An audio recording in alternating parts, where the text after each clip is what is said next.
แล้วก็ขออนุโมทนานำออกญาติโยมทุกคนที่ก็ออกพรรษามาได้2 มื้อ 3 มื้อเนาะก็หลายตลอดพรรษาแรกปีบัดบั่นดอนไล่เฮา18 19อยู่ปีหน้าก็ให้มันยังซ้ำนี้ยังอยู่ก็ให้มันเพิ่มหลายกว่านี้ออกไม่ออกไปมาเฮ็ดบุญเฮ็ดศีลก็เว้าเรื่องวัดนี่ล่ะวัดหยังบางทีคนเฮาเข้ามาวัดรู้จักแต่ว่าวัดคำว่าวัดมันก็แปลได้หลายอย่างวัดให้วัดทีวัดทางวัดให้วัดหน้าก็แม่นวัดจิตวัดใจเฮาก็แม่นการว่าวัดจิตวัดใจการทำความดีเฮานี่ล่ะเฮาเข้ามาวัดซุมื้อซุเว้นโยมพ่อโยมแม่ก็เข้ามาแต่หลายปีแล้วล่ะก็สิมีหลายเนาะบุญศีลกินทานเฮาสังเกตมันอยู่ของบ่เฮาเข้ามาวัดอารมณ์เฮาแต่ละมื้อแต่ละปี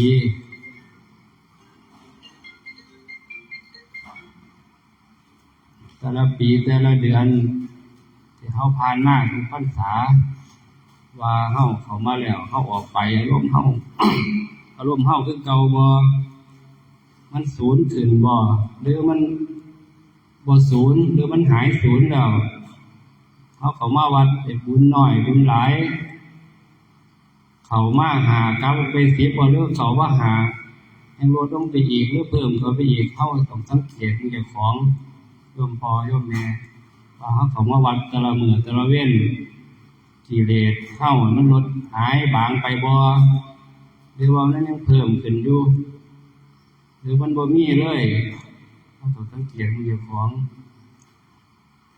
เฮาก็หาเพราะว่าเฮาก็ตื่นขึ้นมาเฮาก็หามึงอ่ะล่ะหาคิดตื่นขึ้นมาปั๊บเฮาหาว่าเฮาคิดว่าเฮาหาหยังแต่ละมื้อแต่ละเว้นทุกคนนี่หาเบิดทุกคนว่าจะเกิดมาว่าจะไผหาอยากหากินหาเราเรียนไปเรียนหนังสือบางคนเรียนตั้งแต่ม.ประถมจนฮอดปริญญาอีกแต่ว่ามันก็หาความพ้นทุกข์บ่ได้เขาบ่มีวิชาพ้นวิชาพ้นความพ้นทุกข์นี่บ่มีเขาบ่ได้สอนผู้ที่สอนเฮาก็คือพระพุทธเจ้าผู้เป็นพ่อเฮาศาสดาโลกมีผู้เดียวคนที่สอนแล้วก็บ่ได้เสียเงินแม้แต่บาทเดียวคือความพ้นทุกข์วิชาตัวนี้วิชาพ้นความทุกข์พ้นทุกข์ถ้าวิชาที่เฮาเรียนเฮาก็เรียนมาทำมาหากินบ่ว่าจะเป็นซ่อมรถการค้าการขายต่างๆเฮาต้องลงทุนเฮาต้องไปเรียนเป็นปลัดเฮาต้องไปเรียนเป็นครูเฮาต้องไปเรียนเป็นหมอเฮาต้องเรียนเป็นหมอเป็นตำรวจทหารแล้วแต่ว่าวิชาแต่ละก็บ่เสียเงินก็บ่น้อยเฮาต้องไปยืมมาแต่ว่าวิชาที่เฮาแม่นสิจบปริญญาเอกปริญญาหยังก็สร้างแต่ว่ามันก็บ่สามารถจะพ้นทุกข์ได้มันก็ยังมีทุกข์คือเก่ากับวิชาของพระพุทธเจ้าเฮาวิชาตัวนี้วิชาพ้นความทุกข์นี่ก็บ่ได้เสียเงินแม้แต่บาทเดียวแต่เฮาเข้ามาในวัดในว่าให้พ่อแม่ครูบาอาจารย์เพิ่นมาฟังเทศน์ฟังธรรมเพิ่นนี่ล่ะมาขัดเกลาคือวิชาพ้นทุกข์คนเฮาคันมีเงินมีทองมีอยากมีกินสนุกสนานเฮฮาปาร์ตี้ส่วนมากสุขกายสบายใจส่วนน้อยคนที่เขาเข้ามาวัดบ่ได้ไผบอกมาเพราะว่าโอ้ยสบายใจเด้อครูบาหลวงตาสบายใจแห้งครับบ่มีไผว่าแต่เข้ามาวัดแต่ละคน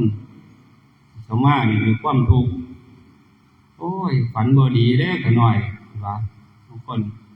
โอ้ลูกสิไปสอบได้เป็นทุกข์คักมันสิสอบได้บ่ได้เขาบอกเพิ่นบอกหลวงปู่หลวงตาครูบาอาจารย์เพิ่นให้เพิ่นรดน้ำมนต์พ่นน้ำมาคาบเสด็จใส่หัวเอาน้ำมากแค่นั้นบ่แม่นคนพ้นทุกข์มาเพิ่มทุกข์เจ้าของอีก พระพุทธเจ้าก็เลยว่าให้เฮาเนี่ยห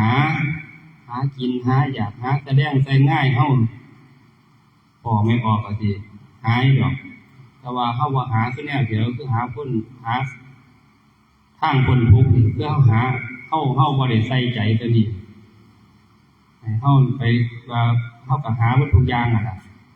เพราะว่าตะเกียงขึ้นแต่ว่าสร้างนอนเฮาก็หาคิดหาไปแล้วมื้อเช้าสิไปไสนอนเดี๋ยวหลับอยู่กับฝันว่าได้ไปเฮ็ดก็มีเฮ็ดงานก็ได้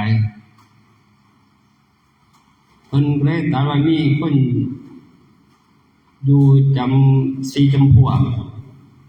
ที่นอนน้อยอยู่ในโลกมนุษย์เฮานี่มีหยังแน่บ่4จำพวก1คือคนมักในเรื่องของกามพวก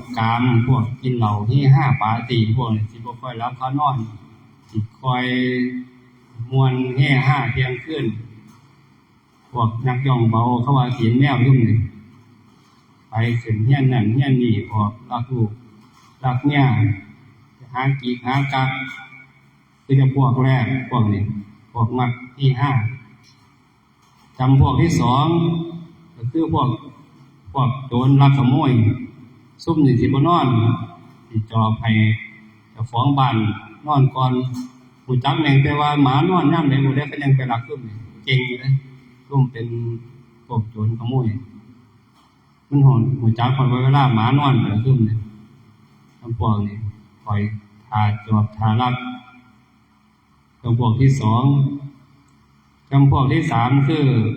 เป็นมหากษัตริย์เพิ่นจะคอยตรวจตาคอยมีผู้นอนดึกว่าประชา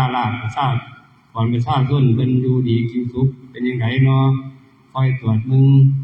เสนาอำมาตย์มาคอยรายงานจังหวัดนั้นจังหวัดนี้อำเภอนั้นอำเภอนี้มีทุกข์ปานใดของใดที่พอได้พัฒนานี่คือจำพวกที่3พระมหากษัตริย์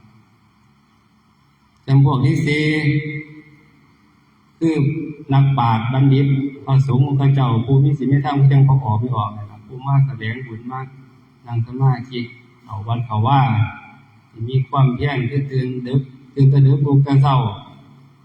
เป็นความเพียรคือเป็นระบบที่4เพื่อคัดเกลากิเลสเจ้าของให้มันบางลงบ่ได้น้อยแต่ให้มันได้หลายบ่ได้หลายก็ให้มันได้น้อยทั้ง4จำพวกนี่ก็ให้พ่อบอกเฮาว่าเฮานี่สิเป็นจำพวกใดต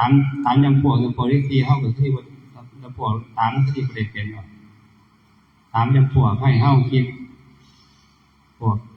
กามขโมยแล้วนักปราชญ์พวกนี่เฮาสิเลือกเอาจำพวกใดให้เฮาพิจารณาหนึ่งเพราะว่าเฮาเกิดมาบนโลกนี้ออกมาพากันมาจะใสถามเราสิไปใสมาพากันมาจะใสแน่บ่ฮู้ว่ามาจะใสแน่หมายถึงว่ามาจะใสหมายถึงความว่า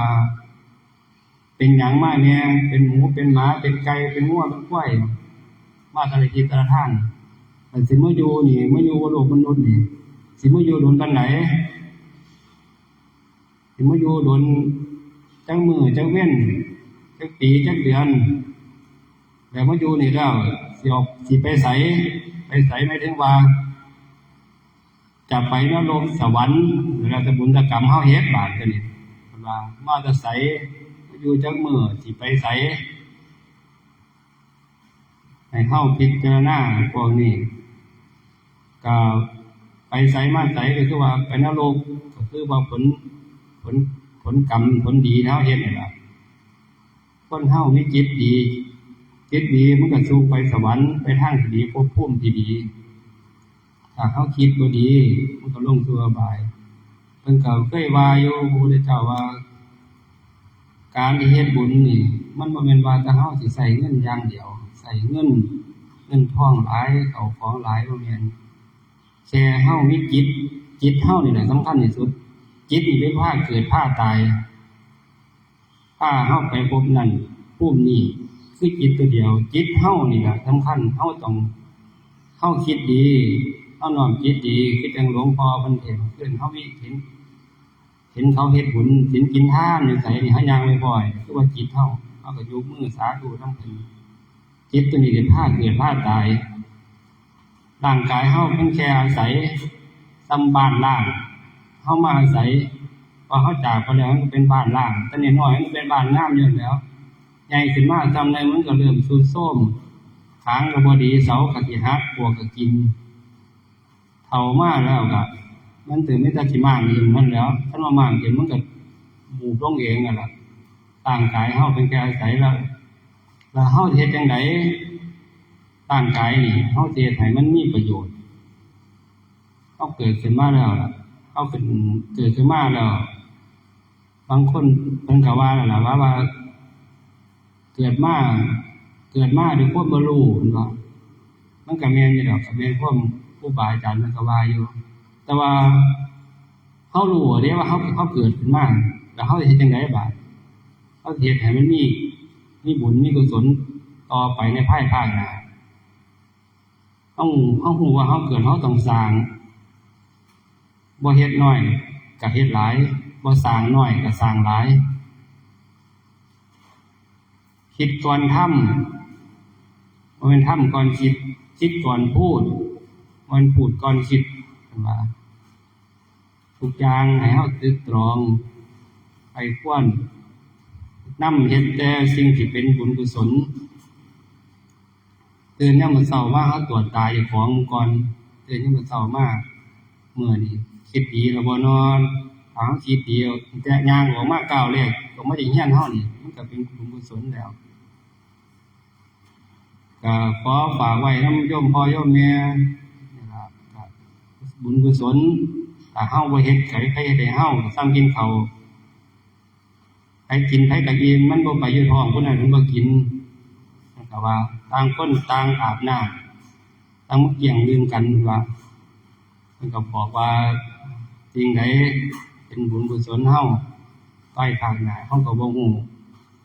เฮาก็เฮ็ดเอาก็ขอฝากโยมพ่อโยมแม่ไว้ก็